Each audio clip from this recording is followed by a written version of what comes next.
Kemudian masuk ke bab 2 adalah pemugaran Ka'bah. Pemugaran Ka'bah ini saat Nabi Muhammad sudah berusia 35 tahun ataupun 10 tahun setelah menikah dengan Siti Khadijah.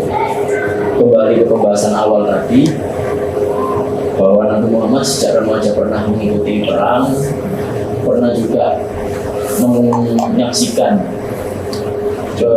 perjanjian, sehingga memunculkanlah jiwa kepemimpinan, kemudian bagaimana jiwa politik. Nah, pada usia 35 tahun, pada saat itu kondisi Ka'bah sudah lapuk dan sangat ingin direnovasi.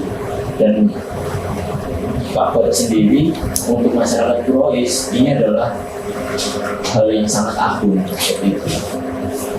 Tapi tidak mudah untuk pemugaran Ka'bah karena ada beberapa golongan-golongan di sana.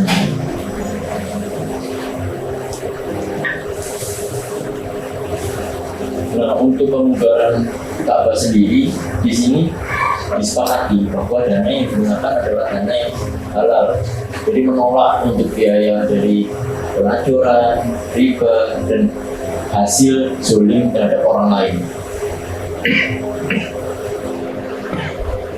Kemudian muncullah perdebatan saat pemugaran itu dilakukan, di mana posisi Hajar Aswad ini untuk diletakkan. Bahkan saking untuk terdapat perdebatan itu, bahkan hampir terjadi pertumpahan darah di daerah Masjidil Haram. Kemudian terdapat Abu Umayyah bin Mughirah al-Makhzumi. Di sini mencetuskan bahwa menawarkan keputusan akan diserahkan kepada orang pertama yang masuk masjid dari pintunya. Dan memang karena jalannya Allah, karena petunjuk dari Allah, maka yang ditunjuk adalah Nabi Muhammad. Saat yang ditunjuk ternyata Nabi Muhammad, di sini terdapat kelobohan antara kaum Quraisy satu sama lain. Mereka berseru, itu Al-Amin, kami rela dia memutuskan dia adalah Muhammad. Jadi dari perdebatan tersebut, di mana nanti letak Hajar Aswad, dan saat ditunjuk yang menentukan adalah Nabi Muhammad, terdapat kelobohan antara masyarakat. Dalam menentukan posisi Hajar Aswad sendiri, di sini juga kita dapat melihat sisi adil dari Nabi Muhammad.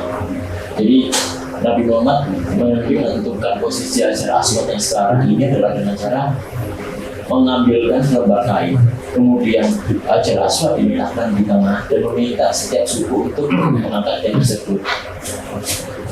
Kemudian Nabi Muhammad meletakkan Hajar Aswad dan meletakkan ke tempat semula. Itu adalah kejadian saat pemugaran Ka'bah dilakukan pada usia 35 tahun. Nabi Muhammad sendiri sebelum diangkat menjadi Rasul memiliki kepribadian.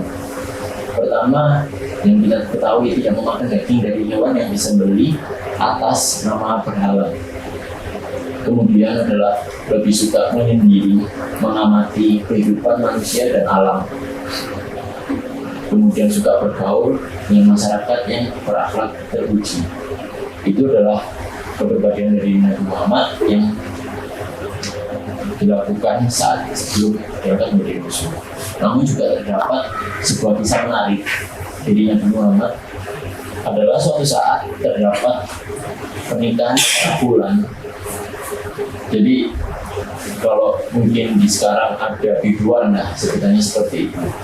Jadi suatu saat Nabi Muhammad pernah berkeinginan untuk menghadiri tontonan masyarakat di Arab, tapi kemudian Allah menghalanginya dengan menjadikannya tertidur hingga keesokan hari, hingga siang hari. Jadi itu caranya Allah untuk menghindarkan Nabi Muhammad untuk menonton kebudayaan Arab yang mungkin tidak tepat.